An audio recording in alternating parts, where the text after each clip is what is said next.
gue bisa membuat cover buku gue tanpa meng-hire tukang Ilustrator. gambar gitu ya, untuk menggunakan AI. Nah itu sebetulnya AI yang bagus supaya enggak, Pak? Nah, Indonesia punya potensi, ya yang gue lihat di teman-teman dosen gue dan lain-lain itu adalah membuat AI untuk backstage-nya, untuk software di balik sebuah teknologi gitu. Ya kayak nyari jalan misalnya. Terus misalnya ada AI yang memonitor tumbuhan atau tanaman. Misalnya lu punya greenhouse, lu pasangin sensor kamera, nanti datanya ngumpul semua dari situ. Dari data itu AI-nya mengambil keputusan misalnya lu harus pupuk urea sekarang gitu. Kurang pupuk nitrogen misalnya gitu. Atau penyiramannya terlalu basah gitu. Nah itu teknologi otaknya itu sih, kecerdasan buatannya itu yang gue pikir perlu banget kita tuh ngembangin gitu di Indonesia. Coba ya, karena ini AI ini memang agak-agak nggak intuitif ya. Iya. Sama kayak menjelaskan high pressure compressor juga nggak intuitif gitu ya. Jadi orang bingung gitu ya. Iya, Itu iya. tambal ban sama, ya sama lah gitu Sama ya. gitu. Kenapa harganya 2 miliar gitu ya, kan bingung gitu. Kenapa kompresor rumah? Karena kompresornya Hanas pakai AI. Halo, Hai, balik lagi bersama saya Harnas. saya Irfan Kategoria di Indo Nerds ya. Mas. Dua orang nerd ini tentang Indonesia. Ya, dan sekarang sedang ngomongin AI seperti atau asal ikutan. Bagus nih ya. Nah, contoh AI sebagai backstage. Istilah lu kan backstage ya. Jadi AI-nya bukan memproduksi sesuatu. Jadi kitanya diem aja, dia yang kerja, tapi justru dia membantu kita bekerja lebih efektif. Kira-kira gitu ya. Gue baru dapat satu insight, Van. Ada kopi ya, perusahaan kopi namanya Luckin Coffee. Dari China, LUCKIN, Luckin Coffee ya. Itu Luckin Coffee meledak, Van. Ya. Sekarang di seluruh dunia itu sudah dia melebihi Starbucks. Jumlah outletnya ya. Padahal gue pernah tinggal di Cina dan gue tahu orang Cina tuh nggak ngopi, Van. itu mereka teh. ngeteh. Mereka itu ngeteh, Van. Gue pernah, tolong beliin dong ya Starbucks. Ya itu kan, yang datang itu pakai cincau, Van. Gue bilang ini bukan kopi, ya kan lu suruh beli Starbucks. Segitu parahnya pengetahuan orang Cina mengenai kopi. Luckin Coffee ini kan perusahaan dari Cina. Bagaimana tiba-tiba dia bisa ngalahin Starbucks? Terus gue ke Singapura, ya kan? Gue ke Singapura, di Indonesia belum ada Luckin Coffee, tapi di Singapura sudah ada. Jadi gue bilang, ini Luckin Coffee, gue mau coba, gitu kan? Gue mau beli nih, Luckin Coffee dong satu. Dia bilang, no, nggak bisa. Kenapa? Lu mesti install aplikasi dulu. Belinya lewat aplikasi? Iya. Gitu kan? Kita kan orang Indonesia data terbatas ya. Ya udah, gue download deh. Gue pengen ngerasain kayak apa sih kopinya hebat gitu ya. Gue download tuh Luckin Coffee app-nya. Gue download. Oke, gue udah download. Terus gimana? Belinya lewat aplikasi juga. Lu kan ada di sini, gue bilang. Gue bayar aja, nggak bisa. Dia nggak ada kasir. Dia hanya prepare tok. Ya, oke, gue beli lewat aplikasi. Kotak-ketik, ice latte gitu kan. Mahal juga, lumayan mahal gitu ya. Pas waktu selesai, klik, keluar di situ nomor sekian. Gitu. Jadi, terus ketika gue padahal ada di situ, jadi gue tungguin aja. Begitu, ini nomor 45, oke, gue ambil kopi gue. Gue cobain kopi latte-nya. Biasa aja, Van. Biasa aja. Kopi tuku lebih enak gitu kan. Kopi kan gimana caranya dia bisa ngalahin Starbucks? Gue nggak ngerti. Apa ini? Gue udah cobain kopinya nggak apa-apa. Ada temen gue yang memang pemain kopi. Dia bilang, Bapak tunggu dulu. Luckin Coffee, sekali lu install di handphone lu, dia akan menggunakan AI untuk men-track lokasi lu. Ya, sebab gue taunya begini. Gue kan berdua ke Singapura sama tim gue nih, si Pak Rizky. Tim ini udah pernah beli Luckin Coffee di Cina, ya kan? Karena dia sering ke Cina gitu kan. Jadi udah install aplikasi. Pas balik, pas kita udah nyampe, kopi 2, terus bilang kurang dong, ada orang Itali kan, beliin lagi dong. Pak Rizky yang turun beli kopi. Terus gue tanya, Ki lu bayar berapa? Loh, dia bayar lebih murah dari gue. Gue bayar $5 something, dia bayar $4. Kok lu lebih murah dari gue? Jadi Luckin Coffee itu punya aplikasi bisa men-track pergerakan kita. 2 orang datang ke counter di waktu yang sama, harganya akan beda. Tergantung, kalau lu udah lama nggak beli, dia murahin. Gitu. Ini orang udah lama nggak beli Luckin nih, begitu dia beli lagi, dia murahin. Ini orang baru nih, dia kasih harga standar. Ya, kalau lu masuk ke satu mall, dia tahu lokasi kompetitornya di mana. Ya. Kalau misalnya gue lagi jalan di mall, gue ke kanan ke kopi hijau, ya kan? Begitu menyampai ke kopi hijau, ting, keluar Lookin Coffee. Diskon? Nah, 2% kalau lo itu. Oh iya, wah 2% kurang masih gue mau ke kopi hijau aja. Tambah lagi 5 langkah, ting, buy one get one. Balik gue ke Lookin Coffee. Jadi Lookin Coffee itu, Pak, temen gue jelasin, bukan masalah kopinya. Tapi dia punya sistem tracking location itu sangat canggih. Dan harga itu bisa dia mainin naik turun. Misalnya lu sukanya cafe latte, dia tahu setiap kali lu di Cina beli cafe latte, di Hong Kong beli cafe latte, waktu lu di Singapura beli cafe latte dimahalin harganya. Karena dia tahu lu, aduh, pasti bayar gitu loh. Tapi kalau misalnya dia mau promosi sesuatu, dia akan bisa murahin. Kalau lu sukanya cafe latte lu lebih mahal. Kalau gue sukanya americano gue lebih mahal. Kalau gue beli cafe latte, gue bisa lebih murah dari lu gitu. Jadi dia itu memberikan personalized price ke setiap orang tergantung kebiasaannya dia. Betul. Termasuk hari, kalau jam 12 siang, cafe latte akan lebih mahal daripada 12 malam. Kalau jam 12 malam lu beli cafe latte, murah gitu. Gue kebayang kalau di Indonesia itu pasti udah ada resellernya. Gue beli Lookin malam-malam, gue lusin, besok gue jual lagi gitu ya. Kalah AI itu sama Indonesia. Itu akal Indonesia. Itu akal Indonesia. AI juga akal Indonesia. Tapi ternyata yang membuat Lookin itu terkenal dan sampai bisa ngalahin Starbucks ya dari sejumlah outlet itu adalah karena aplikasinya, AI-nya. Dia bisa men-track kebiasaan lu dan dia bisa harganya tiap orang tuh beda-beda. Sehingga lu yang punya outlet tinggal install aplikasi dan lu duduk aja terima duit. Bagi hasil lu untuk sewa tempat itu berapa gitu. Termasuk waktu dia buka ke Indonesia, Lookin Coffee ini, nah temen gue ini ceritanya salah satu orang yang diajak ngobrol lah ketika Lookin Coffee mau buka di Indonesia.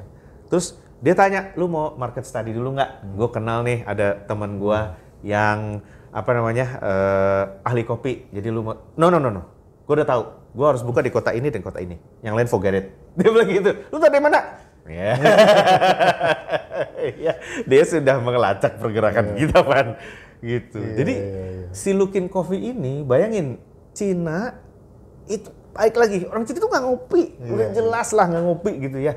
Gue jauh-jauh ke Hainan mau nyobain kopi Cina, di situ pun dia membanggakan itu kopi Sumatera. Di Pulau Hainan tuh ya. Jadi orang Cina tuh nggak ngopi. Tapi dengan teknologi, dengan menggunakan AI itu untuk men-track habit customer-nya, sekarang dia jadi bisa ngelebihin Starbucks. Iya.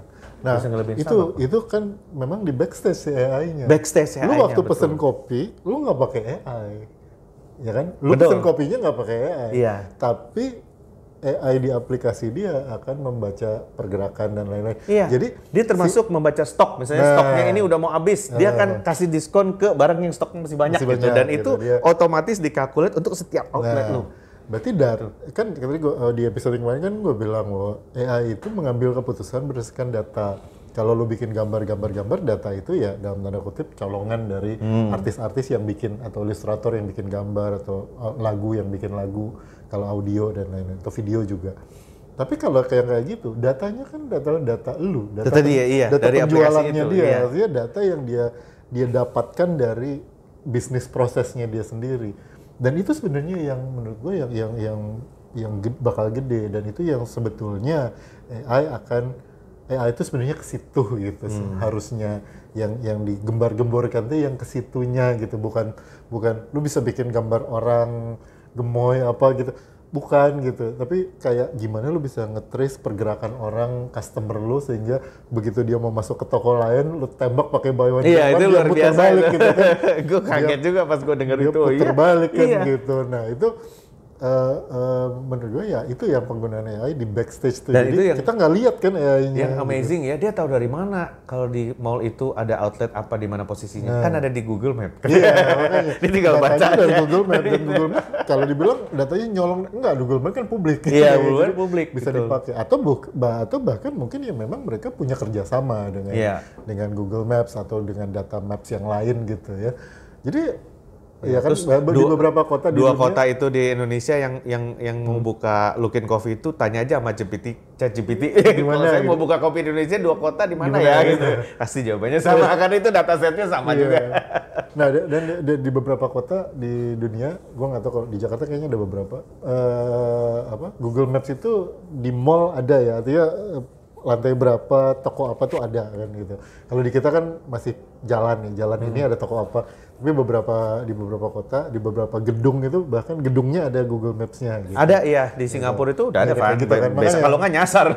Singapura tuh B1, B2, B3 itu gitu. ada masing-masing. Google Maps-nya. Makanya kayak yang kayak gitu, itu yang AI ada di belakang, maksud gue ada di backstage adalah kita sebagai customer itu nggak tahu kalau ada AI-nya lah gitu ya. Tapi perusahaan itu atau company itu menggunakan AI itu untuk itu. Nah, lu bayangin kalau misalnya AI itu dipakai dengan power AI yang mengambil keputusan secara cerdas berdasarkan data itu, lu pakai buat yang lain-lain gitu, yang misalnya ini kan urusan ngopi doang lah gitu, timbangan urusan ngopi doang, tapi lu bisa mengalahkan Starbucks misalnya dengan strategi yang kayak gitu. Gimana dengan? Karena memang gini, apa sih kelemahannya Starbucks gitu ya? Gue tuh menganalisa gitu kan, Starbucks kan belakangan ini is not doing well ya, mengunci CEO-nya baru ganti dan sebagainya. Kunci kelemahannya Starbucks adalah dia harus sediakan semua variasi yang customer mau, tanpa pasti ada yang beli gitu. Misalnya gue sukanya pakai almond milk gitu kan. Nah, mungkin di outlet Cibinong yang beli almond milk cuma 2 orang gitu kan. Tapi dia harus nyetok gitu. Sementara kalau Lookin begitu kita lihat tuh, wah di sini nggak ada yang beli almond milk, udah stoknya ditahan aja. Ketika gue almond milk nggak ada, ya nggak ada. Pak, aplikasi akan bilang, tapi americano di sini diskon loh. Nah, kayak langsung gitu. Nah, kayak gitu. Wah, itu luar biasa. Gue pas ngeliat, buset, ternyata bukan masalah kopinya. Kopinya mah biasa aja. Gitu ya, kopinya mah ya oke lah. Acceptable lah, sama lah gitu ya. Cara ngebrew kopinya, beans-nya segala macam sama. Nah, kita sebagai orang yang jualnya ya kopi Sumatera juga. Kita sebagai lokasi. Lu bayangin kalau teknologi kayak gitu sekarang masuk ke sektor-sektor lain gitu, kayak sektor kesehatan. Ada berapa ribu rumah sakit di Indonesia, ada berapa data kesehatan, data orang gitu. Misalnya lu di puskesmas, kalau lu ke puskesmas tuh kalau data check up, general check up lu kan ada di rumah sakit mana, di rumah sakit. Kalau data itu misalnya disediakan secara legal oleh penyedia layanan kesehatan, lalu kemudian dia pakai. Jadi gini, bayangkan lu datang ke rumah sakit, lu baru daftar ke rumah sakit atas nama Hari Nazarudin, keluar tuh daftar pemeriksaan, dia langsung menawarkan misalnya, Pak, internis karena lu biasa asam urat, dia langsung keluar tuh. Terus nomor antrian kalau bapak mau ke sini segini, kalau ini segini, karena lu tahu dari data sebelumnya masalah lu tuh asam urat gitu, atau kalau masalah lu misalnya yang lain gitu, diabetes atau apa, dia langsung merekomendasikan apa-apa. Nah, kayak gitu kan, itu sebetulnya dokternya mah dokter biasa dan gitu. Sebetulnya kalau kita lihat di Indonesia gitu ya, dataset yang paling besar tuh dimiliki oleh pemerintah. Sebetulnya, ya kan? Pemerintah itu sebetulnya punya dataset yang bisa memandu kebijakan dia gitu.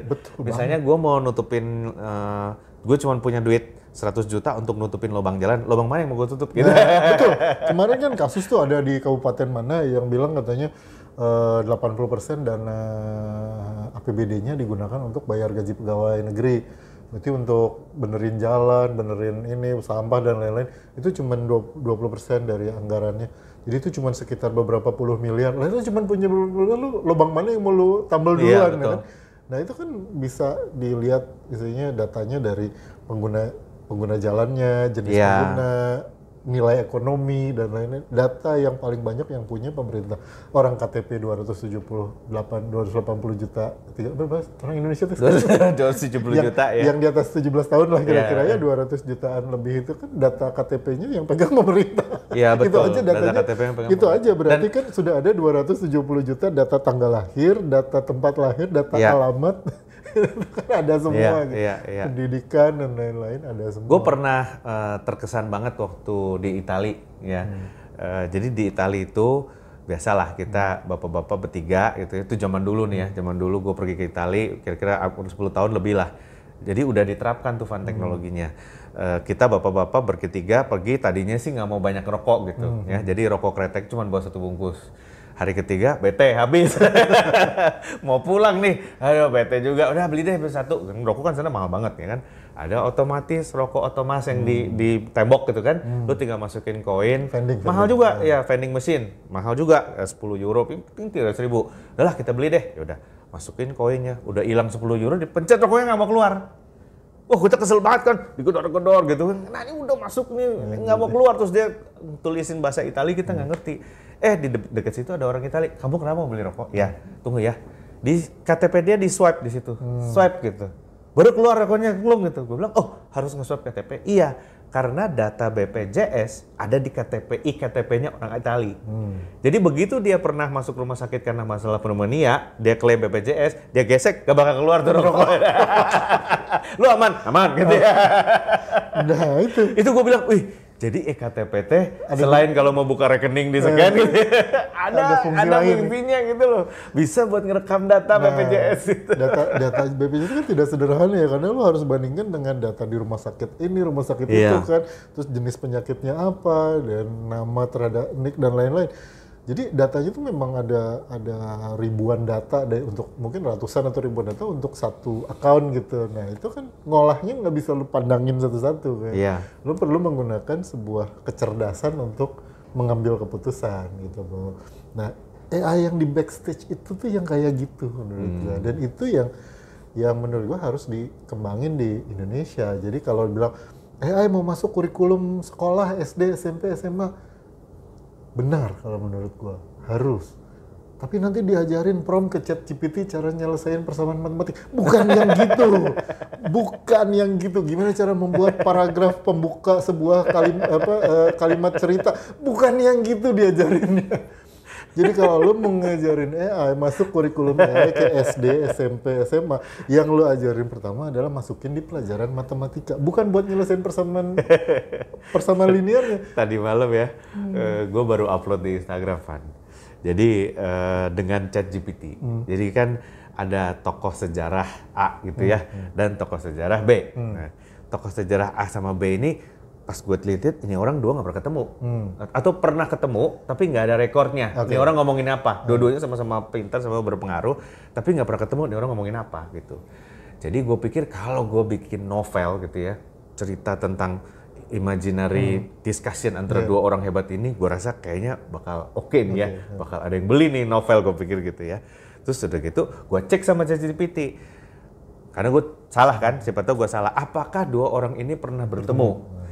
Dia jelasin, oh dua orang ini hidup di masa yang bersamaan, memang ada record bahwa mereka bertemu, tapi tidak pernah ada catatan mengenai apa yang mereka bicarakan waktu mereka ketemu, gitu. Apakah ingin dibuatkan pembicaraan imajinatif mengenai? Gue bilang iya, langsung keluar balikin. Gue tuh sampai upload di Instagram, baru menulis novel, ChatGPT udah bisa. Udah keduluan. Berdasarkan ini, orang ini akan ngomong begini, dan berdasarkan ini, orang ini akan menjawab begini. Ya itu tuh memang menarik ya, artinya amazing lah namanya teknologi baru. Kayak mungkin kayak zaman dulu orang pertama kali lihat movies ya. Makanya namanya movies karena dia move kan, gambar bergerak gitu. Karena tadinya gambar mah diem gitu. Terus tiba-tiba bisa bergerak, film itu kan disebut movies karena itu. Nah, mungkin takjub gitu. Kita tuh lagi dalam fase takjub gitu ngelihat, bisa gini, bisa gitu, gitu. Jadi semuanya dibayangin dulu orang misalnya pertama kali lihat film terus pasti gitu, wah berarti gue bisa filmin ini dong, gue bisa filmin ini. Semua pengen difilmin gitu. Yang sekarang terjadi dengan adanya kamera HP. Nah, kalau lu mau ikut jadi pemain, bukan cuman asal ikut-ikutan itu AI-nya, bukan cuman asal ikutan. Iya berarti kan lu mesti ngerti dalemannya gitu. Betul. Nah itu yang diajarin dari SD, SMP, SMA. Masuknya dari mana? Dari matematika, dari logika. Kira-kira gitu. Apa ya? Kedepannya apa yang bisa kita lakukan nih supaya Indonesia itu AI beneran dan tidak asal ikut-ikutan. Masuk ke pendidikan nanti kita bahas. Udah kompak ya. Kompak kita. Berikutnya kita bahas gimana caranya AI beneran bukan asal ikut-ikutan. Bye. Baik. Mungkin maksudnya Mas Gibran itu sebetulnya penting untuk familiarisasi dulu gitu. Ya. Apa sih yang disebut AI itu gitu? Ya, sama sekali nggak salah untuk memulai sesuatu itu dari menggunakan dulu. Kayak misalnya dulu kita pertama kali kenal komputer aja, personal komputer yang ada di rumah PC gitu. Sekarang kan laptop, dulu kan PC gitu. Di pertengahan tahun 80-an orang Indonesia kenal PC ya mulainya dari pakai dulu. Oh bisa buat ngegambar, oh bisa buat ngetik, oh bisa buat ngitung gitu. Nah baru kemudian kan, oh ternyata bisa buat bikin aplikasi nih, bisa bikin software, gue bisa masukin sesuatu nanti keluar hasilnya dan lain-lain gitu kan, baru berkembang di tahap berikutnya.